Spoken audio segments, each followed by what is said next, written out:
안녕하세요. 예, 이은영입니다. 아, 오늘은 이렇게 특별한 시간을 마련했습니다. 제가 늘 관심이 있던 분야고 취약한 부분이었는데요. 제가 이제 이 논문을 보고 논문 소개해 드릴게요. 네, 그 조선시대 조세 제도와 유학 정신이라고 그 변용희 선생님 논문이에요. 이 변영희 선생님은 그 성균관대학교에서 이제 유교 철학 박사를 하시고, 그 전에 이미 이제 그 경영학 박사를 하셨죠. 그리고 평직원으로 삼성에 입사하셔서 신세계 그 재무 담당 CFO 그 최고 책임자로 계셨고요. STX 또 대표이사를 이렇게 역임하셨어요. 그래서 이제 제가 논문을 읽어보니까 이분한테 좀 부탁을 드리고 싶다. 그래서 저희 우리 5G 철학에 좀 출연 좀 해주십사 하고 부탁을 드렸습니다. 특별 초대했어요. 그래서 이 지금 그 젊은이들이 아주 앞이 막막해요. 그래서 실직자를 없애기 위해서 어떻게 해야 되는가. 그래서 기업하기 좋은 나라가 되려면 어떻게 해야 되는가. 또 재산 관리를 어떻게 해야 되는가. 또 젊은이들은 앞으로 재산 설계를 어떻게 해야 되는지 이런 기타 등등 이런 거를 조금 우리 전문가 선생님을 모시고 한번 이렇게 들어보려고 합니다. 그 서양 속담에는 그런 말이 있죠. 살아가면서 이렇게 결코 피할 수 없는 것이 있다면 그것은 죽음과 조세다. 이런 말이 있고요. 또 우리 그 공자님 하신 말씀, 가정 맹어호라. 그래서 가혹한 정치는 호랑이보다 더 사납다. 이런 말씀을 하셨어요. 네, 그만큼 이제 이 국가가 존재하는 한 세금은 피할 수 없다. 그러나 국가는 국민을 위해서 존재한다. 그런 거죠. 국민을 위해서 또 세금도 걷고 세금도 쓰여져야 된다. 오로지 국민을 위해서. 그렇죠? 그것이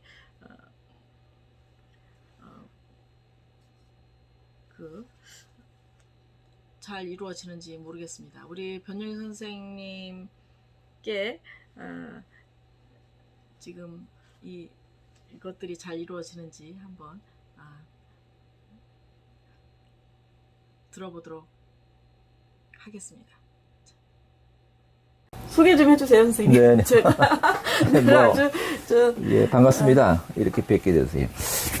저는 이제 방금 소개해 주신 것 같이, 작년에 이제 성균관대학교에서 그 유교철학 전공을 해서 이제 철학 박사학위를 받긴 했는데요.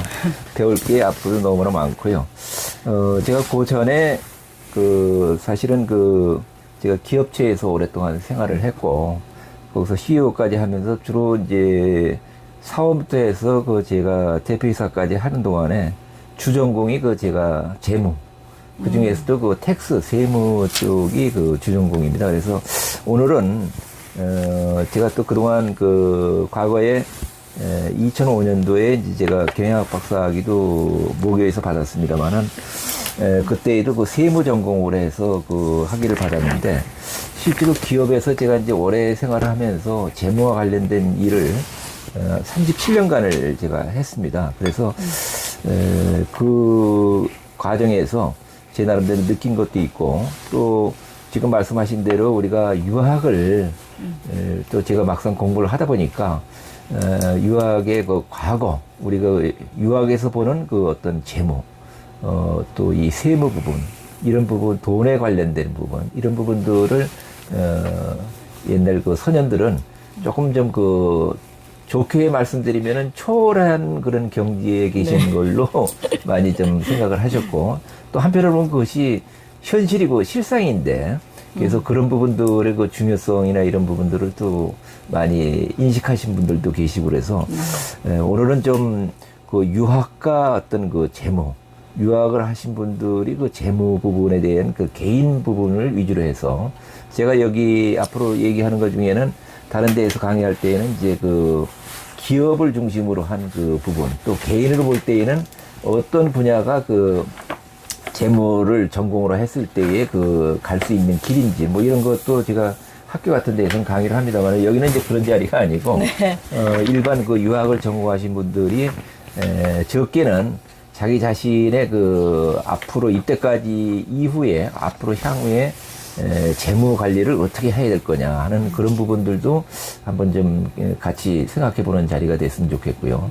또 단순히 재무 돈 관리나 그런 것들을 떠나서 내가 또 그 재산 이 부분을 어떻게 하면은 그 내 후손들한테 또 세금을 좀 네. 덜 물면서 제일 관심 법의 테두리 범위 내에서 합법하게 그다음에 또 좋은 방법으로 이렇게 그 내 그 자녀들에게 그 물려줄 수 있는지 뭐 이런 것도 같이 한번 보고 제가 논문이 작년에 쓸 때에 조선시대의 그 조세제도와 유학정신 이런 제목으로 썼습니다. 그래서 그런 것도 약간 좀 조선시대에는 과연 그 유학을 하신 분들이 어떤 생각을 갖고 이 세금 부분 특히 그 재무 부분에 있어서 생각을 하시는지 그거는 임금인 입장에서 보는 견해하고 또 실제로 그 밑에 백성들이 느끼는 견해하고가 서로 좀 다를 수가 있습니다. 그래서 그런 부분들 위주로 해서 잠깐 그 얘기를 좀 드리는 걸로 그렇게 해서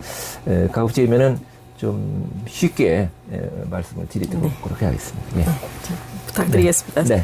그러면 뭐 간략하게 제가 우선 먼저 좀 말씀을 드리겠습니다. 제목이 거창하게 21세기 재무 설계란 이런 식으로 되어 있습니다만은 오늘날 살아가는 우리에게 꼭 유학을 전공을 하시지 않은 분이라 하더라도 한 개인을 볼 때에 적게는 자기가 지금 벌고 돈을 현역에 계셔가지고 돈을 버시는 입장에서 볼 때에는 내가 버는 돈을 어떻게 유용하게 잘 관리를 할 거냐. 그래서 돈을 관리한다는 거, 재무 관리되는 거는 결국은 쉽게 말씀드리면은 돈 관리, 또 한편으로 보면 재산 관리, 뭐 이렇게 뭐 풀어서 우리가 많이들 얘기할 수 있습니다. 그래서, 그런 부분들을, 한번 먼저 짚어보고요. 그 다음에, 이제 지금까지 그러면은 또 어느 정도 이제 사회 경험도 하시고 그래서 지금 은퇴하셔가지고 나름대로의 그 생활을, 경제 생활을 하실 때에 이때까지 벌어놓으신 재산이나 돈을 어떻게 과연 그러면 유효하게 관리하고 그 부분을 또 적절하게 내가 좋아하는 사람들에게 나눠줄 수 있느냐. 뭐 이런 부분들도 우리 다 같이 한번 유학을 공부하신 분들 한번 그 고민해 볼 필요도 있지 않나 이런 생각을 합니다. 그래서 그 부분을 한번 좀 말씀 올리겠습니다. 뭐 저 소개는 뭐 저는 아까도 말씀 올렸지만은 원래 그 삼성그룹에 입사해가지고 신세계 SD그룹에서 사원부터 해가지고 CEO까지 이렇게 했고요. 제 나름대로 이제 여러 가지 그 회계학 전공을 해서 그 특히 텍스 부분을 경영학에서 했고, 최근에는 그 철학, 유교 철학 전공을 해서 이제 철학을 했고요. 지금 현재 성대 경영대에서 그 회계학을 그 겸임교수로 가르치고 있습니다. 예. 그래서 이제 첫 번째는요, 우리 다 같이 한번 보는 게, 왜 그러면 재무 설계, 돈에 관련되는 설계를 모든 개인들이 할 필요가 있는지, 아까도 말씀 올렸지만은, 이 돈 설계라고 쉽게 말씀드리면은, 이 필요성은, 우리가 본인이 하고 싶은 일이 많을 겁니다. 그래서 그 하고 싶은 일을 하는 데에 지금 현재 돈이 필수적으로 따르게 되죠. 예를 들면은 여러분들이 유학을 공부를 하시겠다. 앞으로 새로운 분야 쪽을 더 연구를 하시겠다 그랬을 때에, 그럴 때에, 최소한의 또 돈은 필요하실 겁니다. 그리고 마찬가지로 또 행복한 노후 설계를 위해서도 돈이 필요합니다. 그래서 우리가 아주 이렇게 연구하기 좋게, 공부하기 좋은 그런 그 서재를 갖고 계시고, 또 그렇게 공부를 하실 수 있다면은 또 최소한의 어떤 돈이 필요할 겁니다. 그래서 결국은 재무 설계의 필요성은 내가 하고 싶은 일을 제대로 할 수 있는 한에 밑거름이 될 수 있기 때문에 필요하다. 이렇게 뭐 간단하게 말씀을 드릴 수 있고요. 뭐 이 관련되는 여러 가지 그 영상이 있는데 그거는 생략을 하기로 했습니다. 여기서 보면 행복한 미래 설계를 위해서 돈 관리가 필요하다. 그런 얘기가 결론적으로 되겠습니다. 그래서 이제 이런 부분은요. 우리가 이제 여기 이렇게 같이 한번 관심을 갖고 얘기 나누는 분들은 대개 이제 사회 경험을 많이 하신 분들이기 때문에 그렇지만은 우리 그 젊은 그 층들을 제가 강의할 때에는 젊어서부터 어려서부터 용돈부터 해가지고 절약하는 습관을 길러야만이 돈이라는 게 조금이라도 시드머니가 모여질 수가 있으니까. 근데 이제 여기 이제 사회생활을 다 하신 분들은 이 과정은 어차피 뭐 다 지났기 때문에 문제는 이제 돈을 어떻게 모으느냐보다는 앞으로 내가 적든 많든 가지고 있는 돈을 어떻게 유용하게 내가 꼭 필요한 부분에 효율적으로 잘 배분을 해서 사용을 할 것이냐. 그게 더 중요할 것 같습니다. 네, 그래서 이제 뭐 여기는 재무 설계를 어떻게 해야 되냐 하는 거는 뭐 여기는 뭐 여러 가지 금융기관을 이용해서 해야 된다. 뭐 그래서 그런 부분들을 했고요.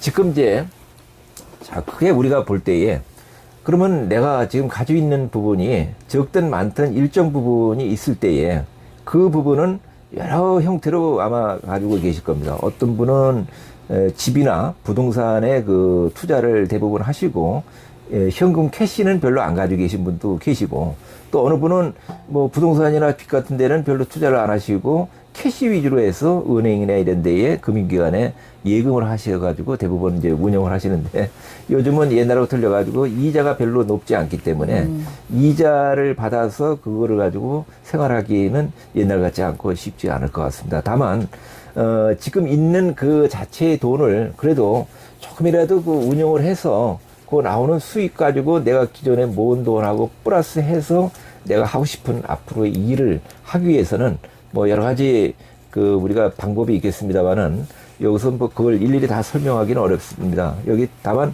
원금이 보장 안 되는 주식이나 펀드, 비트코인 뭐 이런 거에 투자할 때는 상당히 이제 조심을 하셔야 되고요. 많은 분들이 이때까지 우리 한국에서는 부동산에 그 불패가 있기 때문에 집이나 뭐 아파트나 아니면은 여타 그 기타 부동산을 사면은 그동안 이제 많은 그 수익을 올렸다 이렇게 해서 하는데 제가 볼 때에는 제가 지금 6학년입니다만은 6학년 때 이상의 분들 기준으로 얘기한다면은 지금은 이런 그 좀 불확실한 설령 그 부분이 미래에 돈이 많이 남는다 하더라도 불확실한 부분에 그 투자를 하셔서 현금 유동성을 줄이는 것보다는 저는 333 원칙이 좀 좋지 않을까 생각을 합니다. 제가 가지고 있는 재산이 예를 들어서 100이라고 한다면은 거기에 해당되는 3분의 1은 항상 내가 현금 유동화 할 수 있는 부분. 바꿔서 말씀드리면은 내가 은행에 예금 형태로 가지고 있든 적금 형태로 가지고 있든 아니면은 일부 주식이라 하더라도 주식은 뭐 내가 맘만 먹으면은 값이 문제지 오늘 처분하면은 내일 모레 3일 이내에 현금화돼서 내가 원하는 계좌에 들어올 수 있기 때문에 또 아니면은 펀드 같은 경우도 하시라도 깰 수 있죠. 그 해약을 할 수 있는 그런 부분들은 뭐 바로 다음 날은 펀드의 종류에 따라 틀리지만은 대개 이길 정도에는 현금화가 돼서 돈이 들어오기 때문에 그래서 늦어도 내가 원한다면은 한 1, 2개월 내에 현금화 할 수 있는 부분이 적어도 내 재산의 한 3분의 1 정도는 돼야 인생을 살아가면서 갑자기 돈이 필요할 때에는 그게 전부 다 부동산이나 고정자산에 묶여 있게 되면은 내가 현금화 하는데 한 반년 내지 1년 이상 많은 기간이 필요하다면은 내가 원하는 시점에 현금을 쓸 수가 없으면은 결국은 남한테 가서 나이 들어서 돈을 빌려야 되는 그런 부분이 있기 때문에 그래서 3분의 1은 유동성이 확보되는 그런 쪽에 자산을 그 배분하는 것이 좋겠고 나머지 3분의 1 정도는 어떻게 보면은 좀 그 장기로 봐서 뭐 그 부분이 쉽게 말씀드리면은 뭐 집이 됐든 아니면 또 집을 떠나서 무슨 그 옛날에는 그 오피스텔인데도 좀 투자해가지고 임대 수익으로 또 이렇게 여러 가지 수익을 올리시는 분도 계신데 그런 부분이라든지 또 기타 다른 방법으로 해서 조금 좀 고정자산화되는 그 부분에 한 3분의 1 정도를 가지고 계시면 좋지 않을까. 그 다음에 나머지의 그 3분의 1은 경우에 따라서는 좀 그 약간 고수익 쪽으로 해서 약간 좀 수익을 올릴 수도 있는데 경우에 따라서는 원금이 보장이 안 될 수도 있는. 근데 그 부분은 어떤 경우라도 거기에는 넓은 의미에서 주식이나 이런 펀드도 다 포함이 됩니다. 그러니까 원금이 보장 안 되는 거는 투자를 하는데 남을 때에는 많이 남을 수도 있고 모자랄 때는 원금 이하로 내가 미칠 수도 있는데 그런 부분은 암만 많아도 내 재산의 3분의 1을 초과하면 안 된다. 그 부분이 어떤 사람은 뭐 절반 내지는 거의 대부분을 어디에 투자를 했다가 그 부분이 잘 되면 좋은데 안 되면은 나중에 자기뿐만이 아니고 가족들까지 어려움을 겪으니까요. 그래서 그런 부분은 제가 그동안 개인적으로 생각했던 부분이 되겠습니다. 선생님 질문 끝 언제쯤 할까요? 아, 그만할까요, 그럼? 아니요, 네. 그게 아니고 이거 중간중간에 듣다 보니까 하시죠. 해도 괜찮아요? 네네.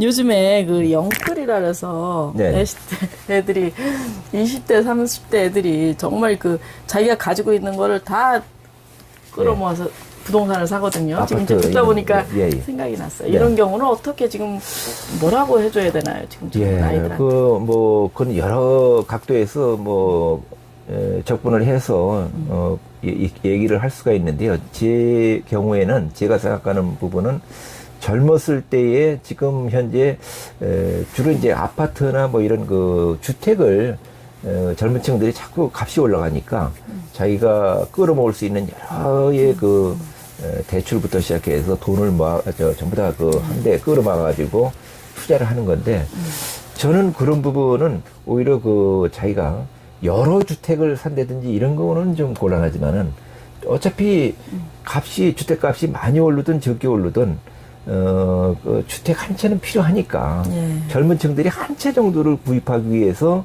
자기가 무리하게 뭐 대출까지 받으면서 한다는 거는 저는 뭐 꼭 나쁘다고 생각하지 않습니다. 왜 그러냐면 젊기 때문에 앞으로 내가 얼마 전에 경제 활동을 하면서 여러 가지 무리했던 부분을 자기가 상환할 수 있는 가능성이 있고 두 번째는 그렇게 함으로써 이제 일종의 강제 저축이 될 수가 있으니까요.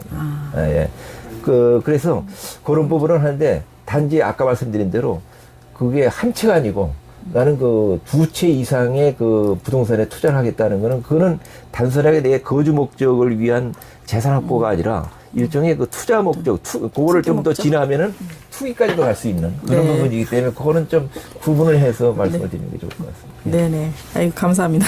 예. 제가 요즘에 걱정이 많았어요. 예. 그러니까 너무 애들이 이게 맞습니다. 되나 막 걱정했거든요. 요즘에 젊은 아이들 투자처를 지금 말씀하신 대로 막 주식이나 어디다 해야 되나. 네. 막 지금 불안한가 봐요. 네. 아이들이. 맞습니다. 예, 많이 불안하죠. 왜냐면 제가 이제 실제로 대학교의 대학생들 상대로 이렇게 강의를 하다 보면은, 특히 이제 그런 부분들에 관심이 많은데요.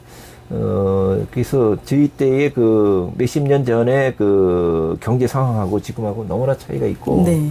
요즘 젊은 사람들이, 저도 집에 장성한 자녀가 결혼해서 있습니다만은, 걔네들이 자기가 월급 받은 거에 절반을 앞으로 한 20, 30년 동안 절반을 계속 저축을 한다고 하더라도 1년에 연봉이 예를 들면은 5, 6천 밖에 안 되는데 물론 이제 앞으로 세월이 흘러가면서 연봉이 늘어나겠지만은 설령 6천만 원인데 절반이라면 3천만 원을 10년 모은다 그래도 결국은 3억 밖에 안 되는 거고 그래서 20년 만에 6억인데 지금 대한민국의 서울에 평균 아파트 값이 9억이 넘었다는데요.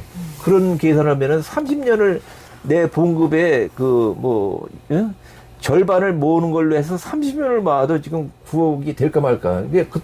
그동안에 30년 동안 서울의 아파트 값이 안 오른다고 전제했을 때 그나마 30년을 모아야 되는데, 그거는 계산적으로 너무 긴 시간이고 불가능한 거 아니냐. 그러니까, 그런 젊은이들의 고충을 볼 때에는, 조금 좀 무리하더라도, 다만, 그 무리한 수준이 일반적으로 옛날 그전에는 한 20, 30년 전에는 집을 살 때에는 절반 이상은 부채를 안고 사지 마라. 절반은 내 돈이고 나머지 절반을 무리를 해야 된다 그러는데 요즘은 조금 시대가 바뀌어가지고 제가 볼 때에는 꼭 정설은 아니겠습니다만은 3분의 2까지는 무리를 하고 3분의 1은 내 돈을 가지면은 가능하지 않을까 그런 생각도 듭니다.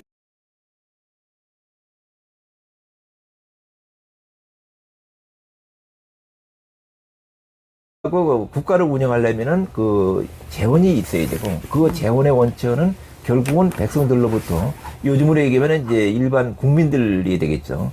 세금을 걷는 것이 주 원천이 되겠습니다. 그래서 그걸 가지고 국가를 운영하는데 어떤 국가를 운영하는 주체 입장에서 볼 때에는 옛날이나 지금이나 그 부분이 좀 국가 위주로의 입장에서 그래서 대외적으로는 위민정신이라 가지고 그 백성을 위한다라고 표명을 과거에 했지만은 실제로 보면 부국 강병 쪽으로의 그 옛날에 그 군주들이 많이 움직였고 또 거기에 따라서 그 일반 그 서민들과 백성들은 세금 부담이 가중했기 때문에 그 우리 일찍이 그 공자님께서도 얘기하는 그 세금 부담이 너무 가혹해서 차라리 그 저 호랑이에 물려가는 하이더라도 여기서 사는 게 낫다 뭐 그런 네. 그 유명한 그 말이 있듯이 그만큼 그 경우에 따라서는 세금이 예나 지금이나 동서양을 막론하고 이 피할 수 없는 하나의 과제인데 그랬을 때에 요 세금 부분하고 우리가 유학에서 바라보는 유학 정신하고 어떠한 관련이 있느냐 요거를 좀 제가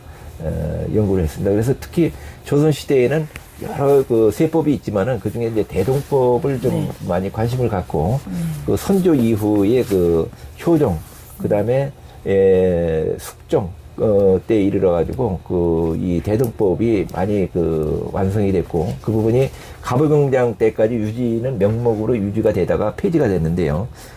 여기 그 그런 부분들과 그 우리 유학에서 바라보는 어떤 그 정신 이런 부분들하고의 관계를 제가 좀 공부를 해서 봤습니다. 근데 여기에서 그 보면은 결국은 우리가 지금 현실에서도 마찬가지입니다. 그 국가에서 운영하는 조세 그 부분이 백성을 위해 국민을 위하는 그 위민정시이다 이렇게 얘기를 하지만은 가장 중요한 거는 공평과세, 공정과세, 효율과세 이런 부분들이 얼마만큼 지켜지느냐 하는 게 그래서 지금도 세제 개편한다고 그럴 때에 정부에서는 항상 이 부분은 공정성을 담보로 했다.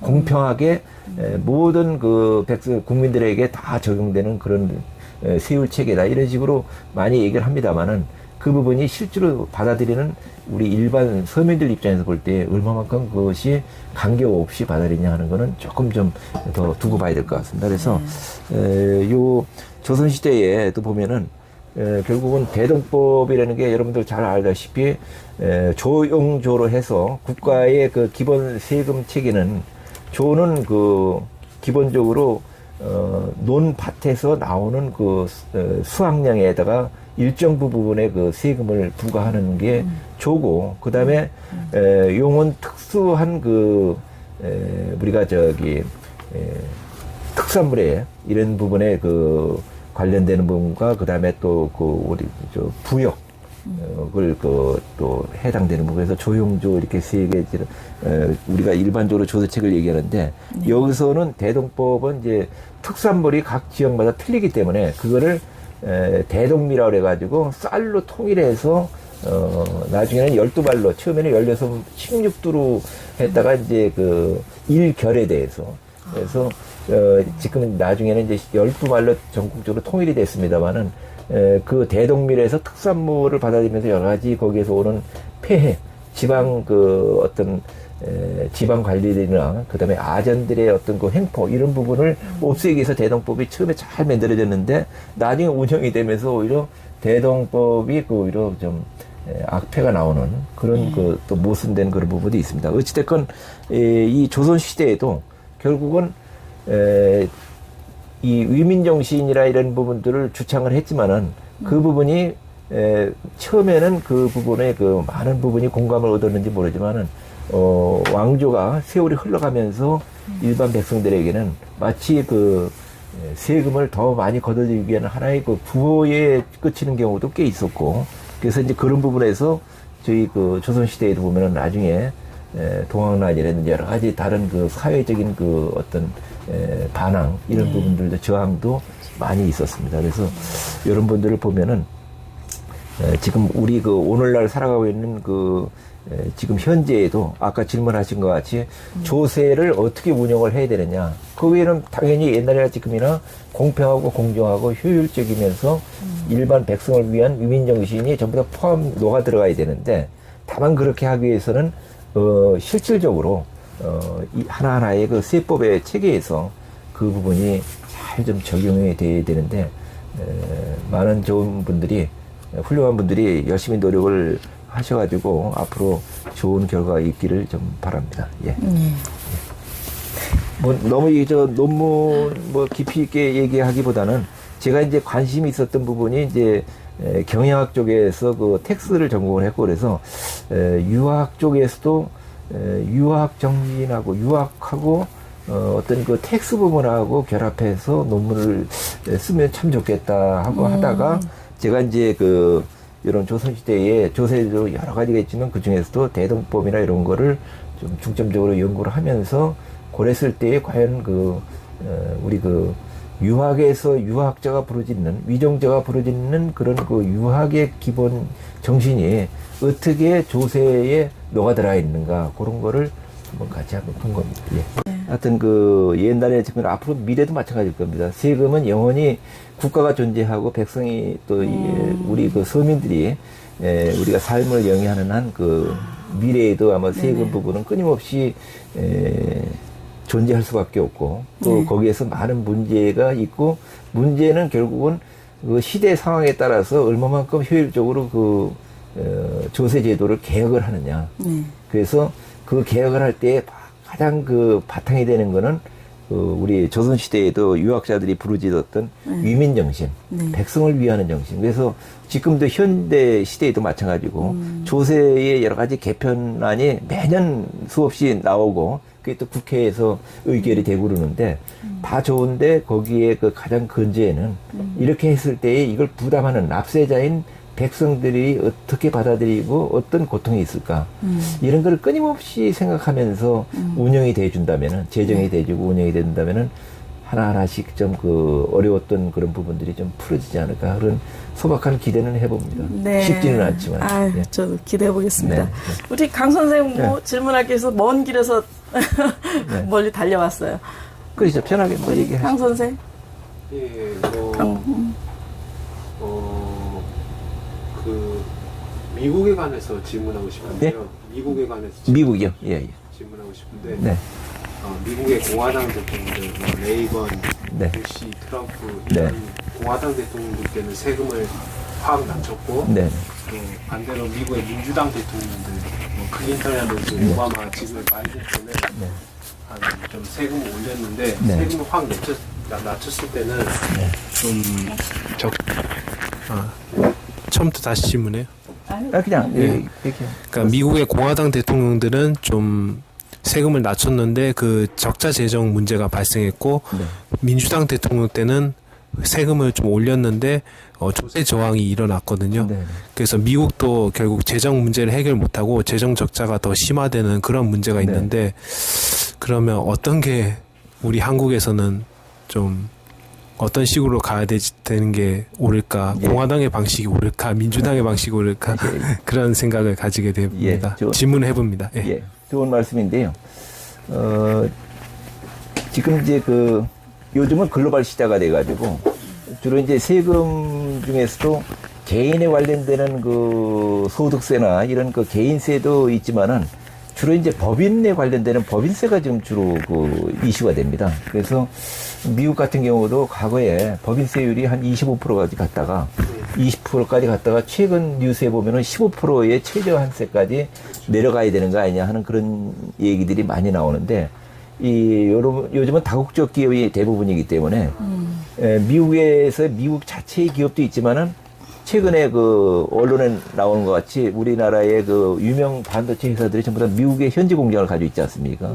그랬을 때에 그런 다국적 기업들이 미국 입장에서 볼 때는 투자를 계속하고 그러려면은 법인세율을 낮춰야만이 외국에 있는 많은 기업들이 자국에 와서 투자를 하게 되죠. 그래서 우리나라도 역으로 보면은 우리나라 자체에 있는 기업이 해외에 나가는 경우도 있지만은 또 해외에 있는 다국적 기업이 우리나라에 와서 투자를 했을 때에 유발 효과는 상당하죠. 고용부터 시작해서 관련되는 투자에 따른 여러 가지 대한민국에서 생산을 해서 그 부분을 하면은 물류 유통까지. 그래서 꼭 법인세율로 기준으로 말씀을 드리면은 법인세율이 당장은 높게 매기면은 세금이 조금 더 거쳐지는 그런 유리한 면은 있는데 그랬을 때에는 다국적 기업은 법인세율이 높은 나라에서 낮은 나라 쪽으로 자연스럽게 투자가 이전이 됩니다. 그래서 미국도 마찬가지로 과거에 어느 정부에서는 높이 갔다가 그랬을 때에는 일시적으로는 세금이 많이 거둬들일지 모르지만은 자꾸 해외 기업들이 다국적 기업들이 이제 자국에서 빠져나가니까 그러면 총량으로 볼 때에 법인세가 줄어들 수가 있죠. 그런데 이제 세금을 낮추면은 당장은 법인세가 적게 걷어들이기 때문에 어려움이 세수에 있지만은 그러나 길게 보면은 그러면 또 외국에 있는 많은 기업들이 자국에 와서 투자를 하기 때문에 거기서 법인세가 총량으로 늘어난다. 그래서 저는 세율을 높이는 것이 중요하다, 낮추는 것이 중요하다라고 말씀드리는 것보다는 법인세 전체 총액을 어떤 정책으로 세율로 가는 것이 총 파일을 늘리느냐, 그런 쪽에 정책 기반의 그 키포인트가 있어야 되지 않냐, 이렇게 보입니다. 그래서 우리나라도 지금 법인세율이 지금 그 25% 이렇게 좀 나름대로 그 옛날에 28%까지 갔다가 25% 이렇게 좀 되는데, 저가 볼 때는 제가 이제 여기 논문에도 그런 부분들 연구한 게 조금은 있는데요. 꼭 뭐 미국의 그 현재 있는 20% 전후의 그 법인세율이 옳다 그르다를 떠나서 상대적으로 지금 많은 선진국을 저희가 비교를 해야 되는데, 선진국에 비해서는 저희가 법인세율이 조금 높은 편에 속합니다. 그래서 그거는 선진국과의 형평성 다시 바꿔드리면은 다국적 기업이 어떻게 하면 우리나라에 많이 들어와서 거기서 여러 가지 경제적인 그 유발 효과를 많이 낼 수 있느냐, 꼭 세금 분야뿐만이 아니고 경제에 미치는 영향을 파악했을 때에는 조금씩 그 법인세율도 좀 하향으로 가면서 그러면서 우리나라 전체의 그 법인세액이 많이 걷어질 수 있는 방향으로 가는 것이 바람직하겠다, 이렇게 좀 저는 생각이 듭니다. 네. 좀 추가 질문을 하고 네, 예. G7 회담에서 이 미국과 EU가 네, EU, 일본 이렇게 미국, 유럽, 일본 국가들이 G7이잖아요. 네, 네. 그 나라들이 이제 글로벌 최저 법인세율을 15%로 예, 이제 제한을 하기로 했는데, 네. 그러면서 이제 뭐 아일랜드라든지 뭐 머진 아일랜드라든지 뭐 그런 나라들이 이제 반발하고, 그렇죠. 예. 그런 문제에 대해서는 어떻게 생각하시는지. 네. 그건 뭐 당연히 보전 아일랜드라 이런 거는 페이퍼 컴퍼니라 이런 부분들이 많이 발달되어 있는 나라입니다. 그러니까 거기는 세금이 거의 없기 때문에 그 나라의 그 어떤 그 세적이라고 그러죠. 그러니까 세금에 이게 국적이라면 나라의 어떤 그 이름을 국적이라고 얘기하듯이 세적이 세금의 원천이 되는 그 주소가 어디냐. 그래서 이제 그런 그 페이퍼 컴퍼니 같이 이제 비과세되는 지역을 많이 이제 기업들이 선호를 하다가 지금같이 법인세율이 낮춰지게 되면 아무래도 선진국의 여러 가지 주변 인프라가 강하니까, 그래서 세금만 놓고 볼 수는 없지 않습니까? 예를 들어 가지고 어디 그 유럽에나 아니면 미국 같은 경우에 우리나라 기업이 다국적 기업으로 투자를 한다고 결정할 때에는 거기에 투자를 하게 되면은 거기에 우수한 기술자들이 쉽게 구해서 근무할 수 있는지, 그다음에 또 거기 그 종업원들이 거기에 주거할 때 여러 가지 주변 인프라가 제대로 돼 있는지, 이런 부분들을 종합적으로 검토를 해야 되기 때문에, 그래서 선진국이 최저 법인세율을 낮추게 되면은 이런 그 기타 나라에서 그만큼 불리해질 수가 있기 때문에 이제 그 나름대로 반대를 할 수 있는 거고요. 그래서 우리나라는 어차피 지금 선진국 쪽으로 이제 그 많이 도약을 했고, 우리가 앞으로 그 경쟁을 해야 될 부분은 선진국이기 때문에, 그래서 이제 그 선진국을 상대로 해서 우리가 과연 어떤 정책의 스텝을 취하는 것이 우리한테 유리한지를 그런 고려한다면은, 지금 우리나라든 만약에 최저환세를 선진국이 15% 한다면 우리나라 법인세율하고는 거의 한 10% 가까이 갭이 있지 않습니까? 우리는 어떤 형태로든지 지금 그 부분을 심각하게 고려해서 잘 검토를 해야 될 필요가 있겠죠. 네, 지금까지 변영희 교수님 모시고 이 재무 관리에 대해서 한번 알아봤습니다. 재산 관리를 어떻게 할 것인가, 또 기업하기 좋은 나라가 되려면 어떻게 해야 되느냐, 그리고 특히 세금은 공정한가, 공평한가 한번 이렇게 돌아보는 그런 시간을 마련하게 됐고요.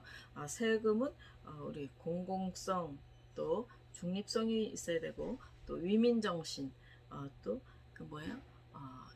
애민 정신이 바탕이 돼야 되는 거죠. 그게 유교 정신의 기본 바탕인 것입니다.